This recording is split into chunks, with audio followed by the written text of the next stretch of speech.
So as traders, sometimes we overcomplicate things, right? In the beginning of our careers, in the middle part of our careers, we're trying to get to the land of profit, easy moves that we should have taken, we should have participated in, but for some reason, we're not there. So in here you have the weapon of all these updates, right? It's a tool that you can figure out what makes the most sense because someone's pretty much telling you what makes the most sense. Yesterday I made this update right here and I said this. You can watch the recorded one. It's all good. All right, as far as the charts this morning, I updated voice memo and I also updated with a flash update. Like I let you know what was going on with every chart real quick, nice little flash update. Don't really want to make a long form update right now because tomorrow we have a webinar and really nothing has happened that's super impactful and nothing from this morning that's very different. So let's look at the charts real quick and just at a glance, do a little due diligence and move the hell on. So first of all, this is the trade from earlier. That's 100 pips now. The market has been unable to break this low and this is an important low. Let's go lower frame. See that right there? That's not a good thing. And guess what's up top? Better targets. And because of that, the adjustment from earlier this morning stays exactly the same. If we could get a break apart of what's occurred here, fine. But I am not going to start trying to just guess what's going to happen from here to here or here to here. That's just not that important, and that's exactly why people lose. Those small little useless pivots. So now that we saw the update from yesterday, let's look at what's going on here. So the first things first, we talked about the puzzle problem, right? We have a puzzle here, and the problem is that you're trying to figure out where it's going with the most amount of risk that you could put on this, and you don't understand the situation that you're in. So we broke down the fact that we are looking more than likely at higher prices. That has to be considered, but we also are looking at the possibility of a drop. We know that we're stuck in between right now, so there are only certain things that we can control. So the way I drew it up, the way I updated was pay attention to your break point to the upside, pay attention to your respect points on the bearish Fibonacci. Really nothing else was important because everything else was understood. The only thing we can control was the timing of this thing. So yesterday, I made sure that I reminded you, hey, I'm still on the GJ seller side. 7:59 p.m. Eastern time, I take a sell, right? I let you know, as I always do, you know, listen, we're still good to go. Now, I don't always do it this way. Sometimes it's flash updates. Sometimes it's an update like the one that you saw. But this time, I was just around, right? Really, nothing was going on. I was taking some trades, and I just felt like sharing as a reminder, hey, this is something I'm paying attention to. So the 7:59 p.m. Eastern, sell.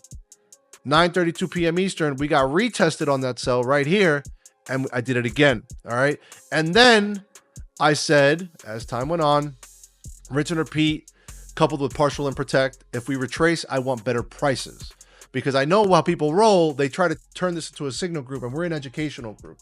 So I don't want anyone entering the market blindly. I want people to understand why I'm paying attention to something, why this makes sense, using the concepts that we talk about. That's why I give out a beginner and an advanced course. That's why we do webinars. That's why we do power hours. That's why we do foundation classes, right? That's why we do updates every single day. That's why I do quick hitter educational moments. That's why people in the community share their screenshots. So you can understand what's going on no matter the style of learning that you are most comfortable with. So when the market hit that buyer Fibonacci here, we are finding support at that point, okay? This is where I was selling. Boop, doop.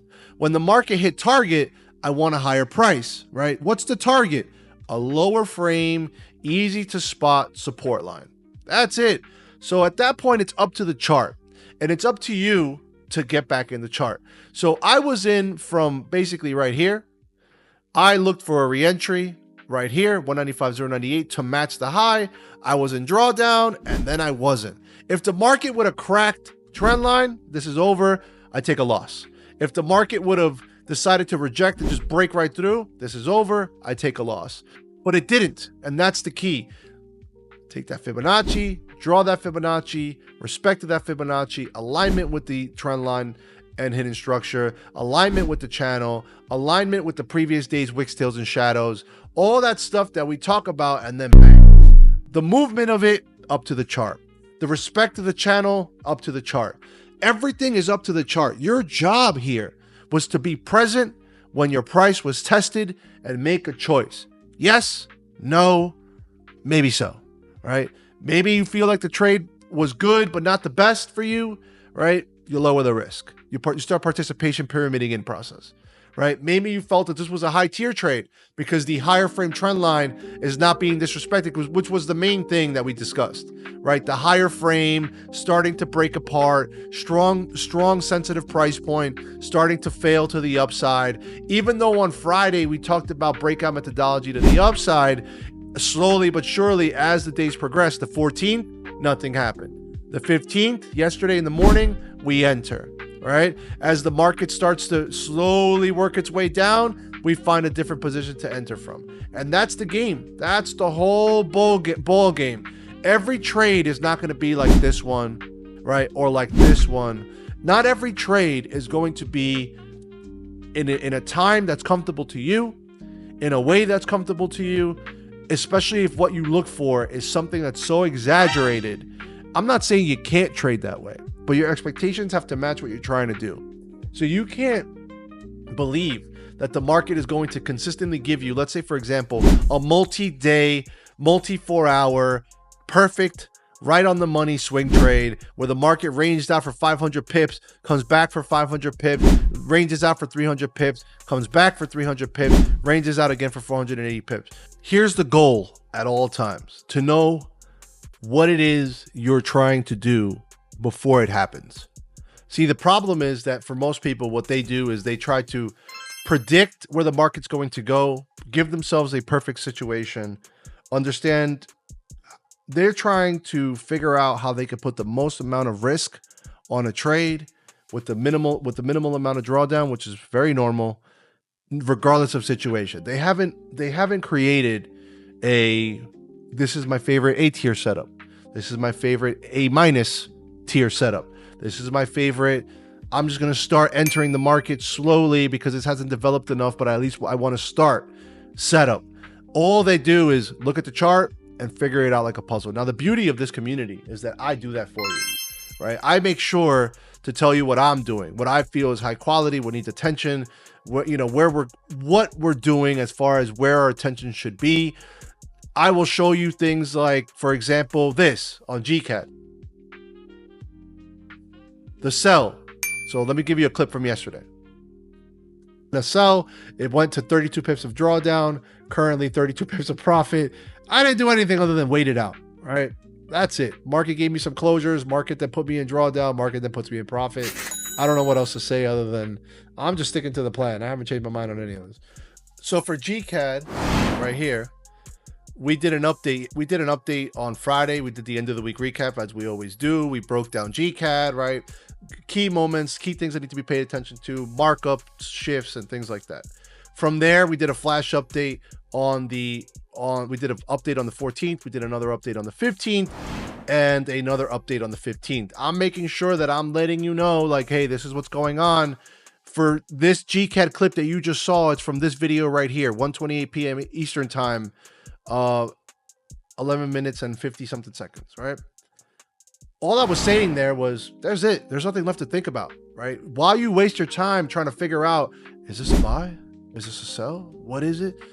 We're ready to enter. We're done, right? If you are someone who is trying to learn time management and trading, there are moments where there is nothing left to think about. We're inside of some of the strongest prices GCAD has. The market has stuttered and stopped now for some time. This is a retest of somewhere where we were before, right? We were here before, selling inside of this range, right? This thing ended up dropping 400 pips. This is the retest of that time. So I'm going to do it again. And then we find ourselves in a 175 pip trade with another entry on the way down, because all of this was planned out last Friday on the end of the week recap. These are the markups from last Friday. The GJ markups are the markups from last Friday. It is now Wednesday. So, and we had Columbus Day, Indigenous Day on Monday, a bank holiday in the States. So you had time to set up the markups. You had time to know where you wanted to be. You had time to understand where you should be risking high, where you should be risking low, right? The little things that we talk about, like the management approaches, right? Depending on your lifestyle and also your personality.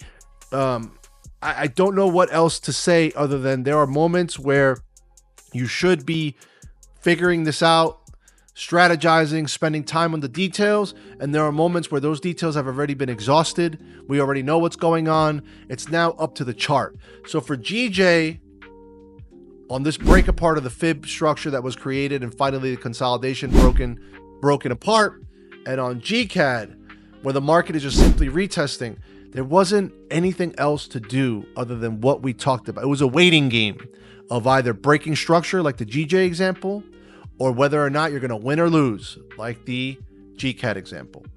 And the way that you risk also matters. So if you get what you're looking for, but you go balls to the wall and a simple retracement inside of a 50-50 moment at best, and you get beat on that, you did that. The chart didn't do that. You did that because the market wasn't in a place where you should be going full tilt risk or full risk even in a properly managed trade. It needed to be built up, and it wasn't the first entry that we had or we're going to have. Remember, we build in the trend. That makes the most sense, right? We get a lot of strong trend trades in here, a lot of big moments. Instead of trying to get full risk on each and every single one of them, think of the trend as an opportunity to stay flexible with your risk management. And also remember that as the market trends, it becomes easier and easier to spot those continuations.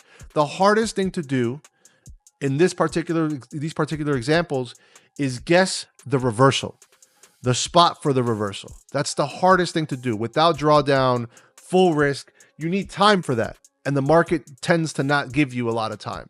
It tends to make it messy before it happens. We know this. We talk about this all the time. I call it embrace the messy, and that's what we should be doing. And that's it. As always, happy trading.